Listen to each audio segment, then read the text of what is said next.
Hello, I'm Dr. Mark Besancon, and this is your pet tip of the month. This is hurricane season in Texas, and we are going to talk about a few things that you need to think about when to prepare your pet and get some things together. If a hurricane does happen to come on shore, we have to evacuate, or if you're going to plan on staying. So there's three big things you want to think about. One is actually preparing for the disaster. Whether you're going to have to evacuate or if you're going to stay, there's some things you need to think about. The second thing is getting a pet kit together, a disaster kit for your pet that has a few things that we'll talk about that you need to for sure have in there.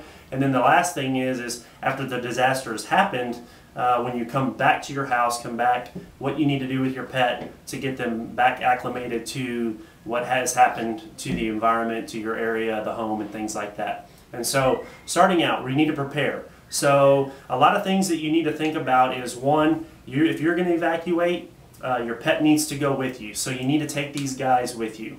A couple of things you need to worry about. One is make sure that there's plenty of identification on your pet, with your pet, so that if they ever get lost. Microchipping is huge. Make sure your pet is microchipped. And then make sure they're fully vaccinated, so in case they get separated from you, they are protected from diseases and things that they could be exposed to. The second thing on evacuation is making sure that where you go is pet friendly or pet safe, so that they have a place to keep these guys.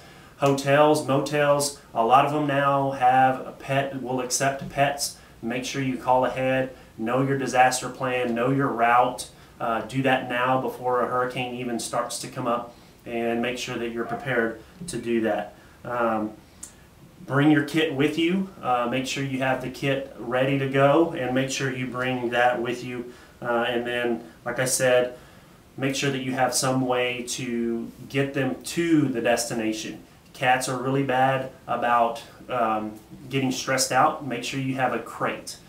Crates are relatively inexpensive for what they're used for, and make sure you buy it now, because whenever hurricanes start coming around, evacuations, things like that, people start to scramble to look for crates to put their pets in, and we need to make sure that you have your crate in advance so you're not scrambling to get your pets out of harm's way without them in a proper container. As far as the kit, the disaster kit is basically what your pet would need for 2 weeks if you had no electricity, water, things like that. So starting with food and water, you need to have a supply of food and water for at least 2 weeks, so that you know that your pet is going to be taken care of with food and water. So add that to your kit. Like I said, the crate is a big one. Make sure that they have some type of shelter, some type of transportation crate to get them from point A to point B and then back. So crates are very important. A lot of times you need to get these things early so they don't run out whenever the disaster actually comes. Veterinary records, all the vaccination records, all of your medications, make sure you have those filled by your veterinarian or wherever you have them filled. Make sure that they are up to date and that you have plenty to last you at least 2 weeks to a month in case you're unable to get back into the area. Make sure your pets have their proper medications and different supplies with that. Leashes, collars, just different bandage materials, things like that is all a good idea. Flashlights. Anything that you would also take for yourself is also a good idea to take for your pets. Newspapers, things that they can go to the bathroom on. Pee pads are really good if you're going to have them in a car or in a setting that cleaning up is going to be an issue. You might want to have that in your pet kit.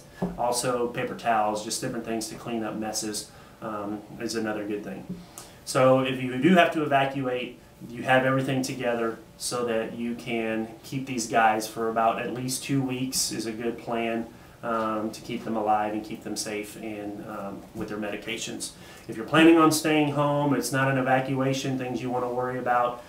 Make sure that these guys are in a quiet place, a secure place within the house, and can be let out to go to the bathroom, or at least an area where they can, it can be cleaned up. If it's not an evacuation type disaster, maybe putting them in a quiet area is going to help. That helps reduce the stress. If there's still electricity, getting them some soft music to play in the background also helps with the stress and anxiety in your pets. And then have your kit, your disaster kit, in case you do lose electricity, things like that. Have your flashlights ready and stuff like that. So if you do evacuate and you're coming back, the third thing I want to talk about is whenever you get back to your home, get back to your environment. There's a lot of things, debris and stuff in the roads, possibly blown in different places. Exposure to different, chemicals have been exposed just from the mere disaster. You just need to be careful about that. Power lines. Make sure that your dog or cat stays either on a leash. Don't let them roam free so that they can't get into any of these things.